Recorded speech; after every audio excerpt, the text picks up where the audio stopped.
Just another speech? Sure. In the Senate, in Canada or the US, House of Commons in the UK or Canada, throne speech, or an inaugural address or State of the Union address. Most of it goes in one ear and out the other, only a little bit stays in, rattles around for a while and provokes some thought. But on one occasion, big news was made, big events came into play, and the world changed. Let me set the stage.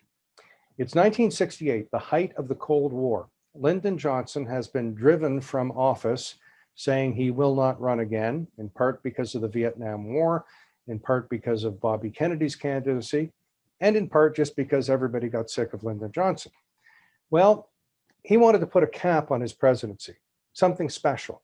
So he had scheduled negotiations for a SALT treaty with the Soviet Union in the fall of 1968. SALT is Strategic Arms Limitation Treaty.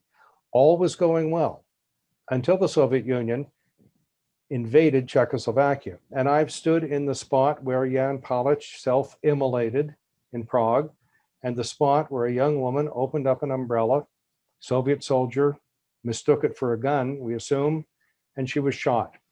Very heady days. So Richard Nixon becomes president. And I think in reality, we really just outspent the Russians.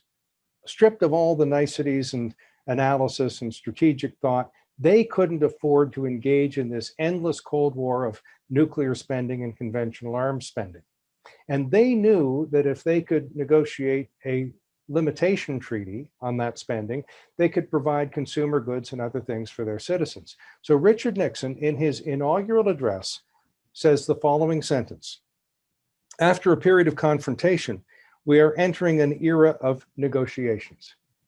Now that simple sentence caused the Kremlin to come alive. They summoned all foreign journalists, and two officials were there, the chief of press department and the chief of the Department of International Organizations. They said the Soviet Union was ready, quote, to start a serious exchange of views.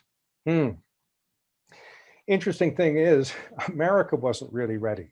Henry Kissinger was National Security Advisor at the time, and he had an interesting theory of negotiations. One was linkages.